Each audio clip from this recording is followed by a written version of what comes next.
The cleansing of the temple. It's a story that my seminary professor described as Jesus' temple tantrum. And it's a passionate response that Jesus has to the violations against God's will, which he saw happening at the temple. Coming up and sort of saying, why is this marketplace here? What has become of us? Now, in John's Gospel this morning, which is the one we read, Jesus does this at the start of his ministry, right after the wedding in Cana, where he tells his mother, who has said, Jesus, they've run out of wine, and Jesus says, my hour has not yet come, Mom. And in the other Gospels, he says this the week before his crucifixion. He does this temple tantrum before the crucifixion at the very end of his ministry, during the Passover visit to Jerusalem. One story has it at the very beginning and one has it at the very end. This cleansing is a very public event. It's a disruption that, together with the words about destroying the temple and rumors circulating later on that he had called himself a king, could have made any temple authority or Roman authority quite uneasy. So, does it set the stage for this rebel's ministry?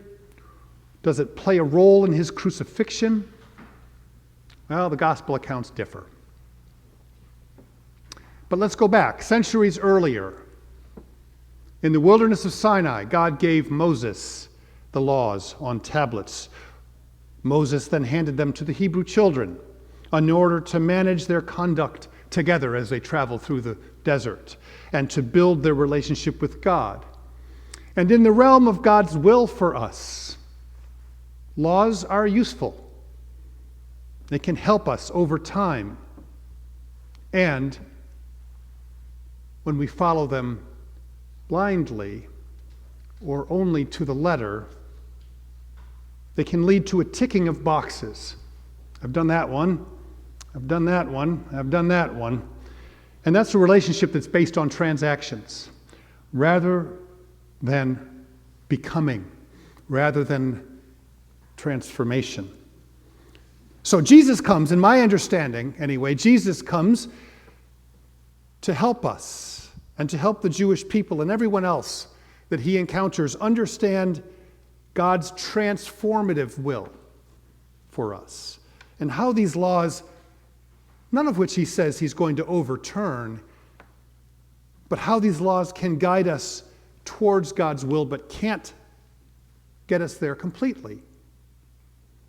The Apostle Paul observes wisely, I think, that Christ took the law further, expressing God's will beyond the laws of Moses into the realm of foolishness. I mean, after all, it can appear foolish to go on about love when we are being attacked or when we are attacking somebody else. It can appear foolish when a person has already slapped you on the cheek to invite yet another. And it can appear foolish to challenge the powers of domination and empire, which are seen by a few as efficient and bringing some good things to bear, yet which can be brutal, unforgiving, favorable to some, and destructive to many. Ultimately, we need God. Left to our own devices, we can go backwards or sideways.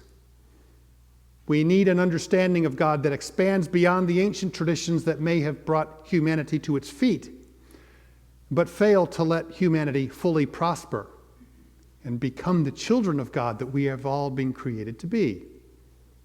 And Jesus, in his life and teaching and ministry, shows us what that looks like, upending the very tables of our hearts and upending our understanding of the world. Now, for many years, my Good Friday tradition was to watch a movie called The Last Temptation of Christ. When Jesus, played by Willem Dafoe, arrives in Jerusalem for his final week, he comes to the temple courtyard and he stands, gazing in dismay and sorrowfully at the mayhem of the marketplace before him. The clamor of worshipers the blood of sacrifices, the coins being fingered by money changers, and just calamity. After all, it's Passover. Everyone's there. They've all come to the temple to make their atonement. And his sorrow turns to disgust slowly, and then it turns to anger, and he leaps into action, tossing baskets of coins into the air and tipping over the stalls, all while lathering around like blazes and shouting before coming face to face with the temple priest.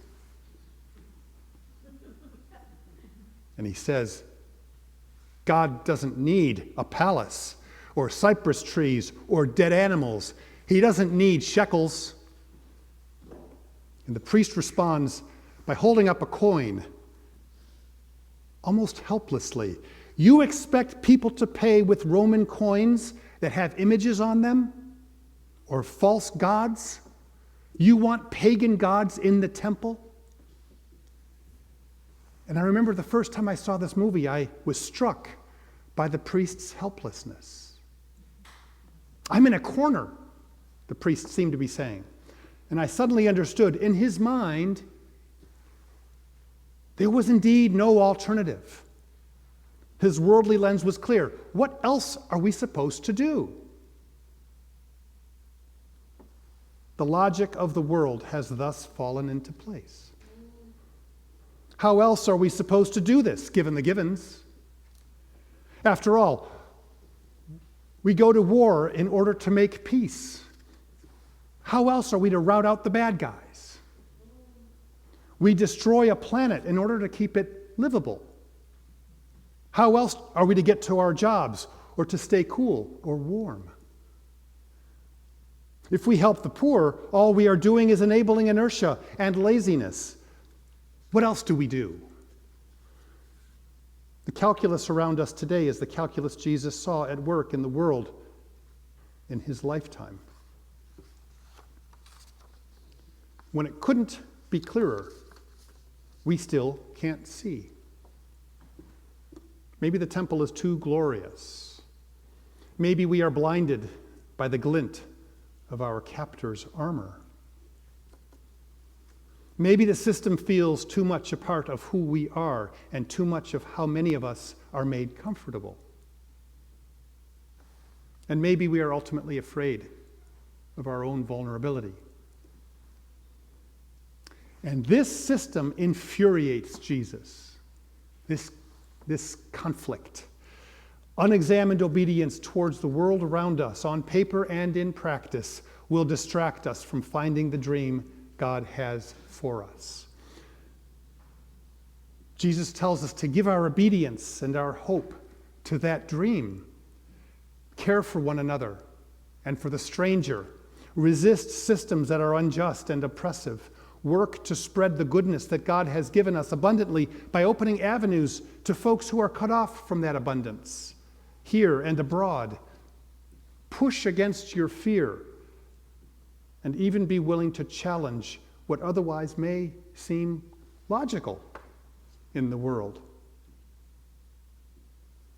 And again, like anything else, and given our fear, beware also of thus hating the world and growing isolated from it. I can feel sometimes as though events can become irredeemable and the powerful are incorrigible, such that maybe the best thing to do is to root for the asteroid. Any of you see the movie Don't Look Up?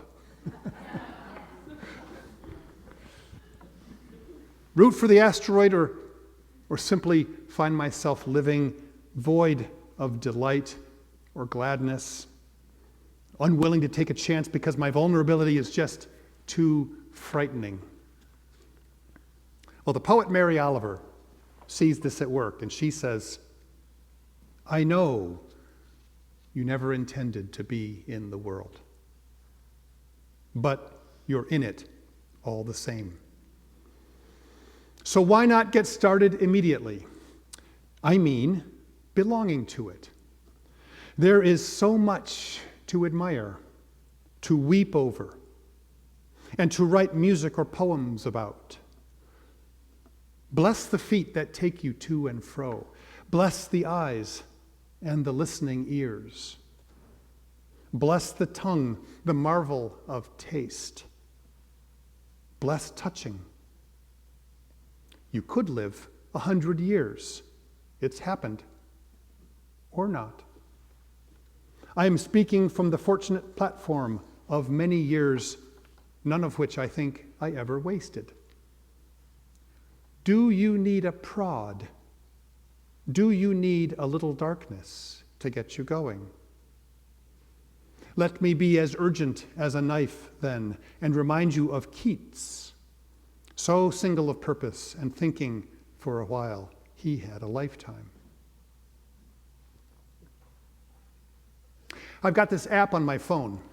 It lets me point my phone at a bright spot in the night sky and learn what star or planet it is I'm looking at. Now, the winter skies over St. Michael's at 5 a.m. can be quite starry. And in this gazing, I think about the works of the cosmos. And I'm more aware of its mystery. Maybe that's the job of my calling, reading all this stuff and engaging with our lives together and looking for God at work and sharing what it is I find, which is often mysterious. The heavens declare the glory of God, and the firmament shows his handiwork. One day tells its tale to another, and one night imparts its knowledge to another. Although they have no words or language, and their voices are not heard, their sound has gone out into all lands, and their message to the ends of the world. Look up some night, as I'm sure you've done a million times before, and just take in its vastness. Your eyes are released quite literally to infinite space that is still expanding. The Christ expressed by God at the Big Bang, and the Christ we then recognize in Jesus of Nazareth, still urges us towards something emerging, even as we are speaking. Always emerging, and emerging now in our presence, whether we have the strength to help it along, or just the will to persevere, or even if we feel like giving up on it. It's here. Do not be afraid. Rather, be open to what God shows you. May we so remain curious, Lord. Let us practice our listening. Allow ourselves to step back from what carries us away from your heart, Lord, and step into the path of that heart with passion and with courage and with hope. Amen.